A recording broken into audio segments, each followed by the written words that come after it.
Hello बच्चों। चलिए प्रश्न पढ़ते हैं। दो द्रव्यमान ए व बी जिनका मान क्रमशः 5 किलोग्राम तथा 10 किलोग्राम है। चित्रानुसार एक घर्षण रहित गिरनी व धागे से संबंध है। गिरनी को एक टेबल के किनारे लगाया गया है। टेबल व गुटके के मध्य संघर्ष घर्षण गुणांक 0.2 है। सी का न्यूनतम द्रव्यमान कितना होना चाहिए ताकि निकाय स्थिर अवस्था में रहे। चलिए बच्चों प्रश्न के लिए मुख्य अवधारणा की चर्चा करते हैं। मुख्य अवधारणा को चित्र के माध्यम से समझते हैं।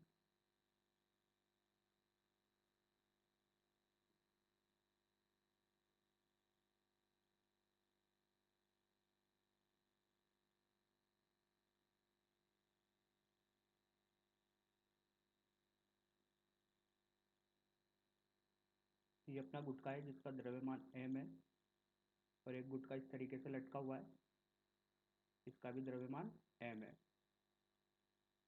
इसका भार mg नीचे की तरफ लगेगा। इसके भार की वजह से इसमें तनाव आएगा। पूरी डोरी एक ही है तो तनाव एक ही मान होगा T। अब देखिए अगर ये वाली सतह आपन की जिसकी सतह जो है ये खुरदरी सतह है और इसका घर्षण गुणांक न्यू है, तो जब इसका भार mg नीचे की तरफ लगेगा तो इसमें तनाव बल उत्पन्न होगा। अगर इसमें तनाव बल उत्पन्न होगा तो गुटका आगे जाने की कोशिश करेगा। लेकिन यहाँ पर मेरे को पता है कि जो द्रव्यमान m है, ये वाला द्रव्यमान, इसको मुझे रोके रखना है। अगर इसको मुझे रोके रखना है तो इस पर अधिकतम घर्षण गुणांक पीछे की तरफ लग रहा होगा, जिसे अपन बोलते हैं एफ एक्स अधिकतम। ये एफ एक्स अधिकतम अगर पीछे की तरफ लग रहा होगा तो क्या ये गुटका चल पाएगा? क्या नहीं, ये गुटका चल नहीं पाएगा। अगर इस गुटके को चलाना होगा तो अपन को एफ एक्स मैक्सिमम का मान अधिकतम करना होगा। वो किससे ज्यादा होना चाहिए? इस टी से।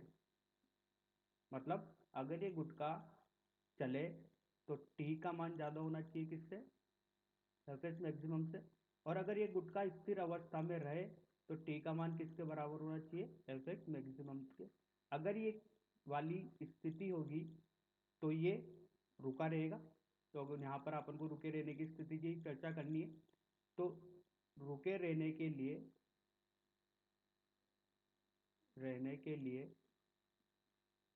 टी का मान किसके बराबर होना चाहिए? अधिकतम घर्षण के बराबर होना चाहिए। आइए बच्चों इस मुख्य उदाहरण के आधार पर प्रश्न को हल करते हैं। यहाँ पर अपन को 3 ब्लॉक दिए गए ए बी और सी। तीनों का द्रव्यमान बताया गया है।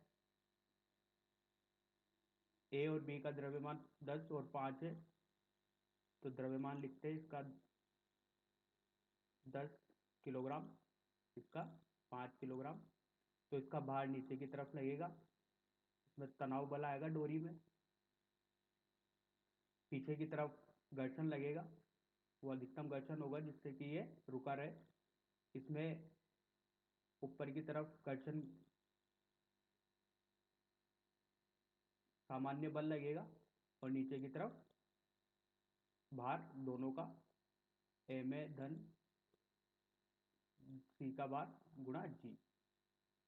तो इस तरह का अपन ने इसका मुक्त आरेख बना लिया है। अब देखिए यहाँ पर देखते हैं तनाव बल किसके बराबर होगा। अगर ब्लॉक बी के लिए बात की जाए, बी पिंड के लिए बात की जाए तो तनाव बल किसके बराबर होगा? यहाँ पर भार के बराबर होगा। तो भार कितना है इसका? 5 × 10 बराबर 50। 50 न्यूटन का है। ठीक है।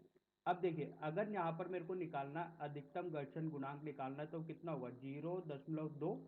इसका बोला है कि म्यू का मान कितना है? 0.2। ये किसके बराबर होगा? ये किसके गुणा गुणा में होगा? सामान्य बल के में। ठीक है, तो मैंने सामान्य बल अभी यहाँ पर ए नहीं लिखा है। अब देखिए यहाँ पर आगे की स्थिति क्या होती है।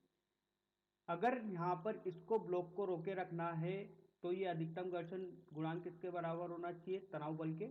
और तनाव बल कितना है यहाँ पर? 50 न्यूटन का। तो 50 बराबर 0.2 गुणा एन। तो यहाँ से एन का मान कितना आया?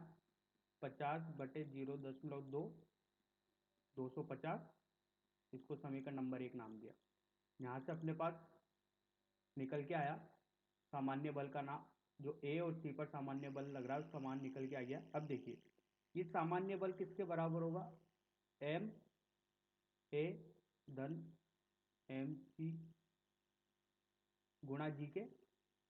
अब देखिए यहाँ पर एन का मान 250 समीकरण 1 से बराबर जी का मान 10, ए का मान कितना दिया गया है 10, और सी का मान अपन को या सी का द्रव्यमान अपन को निकालना है।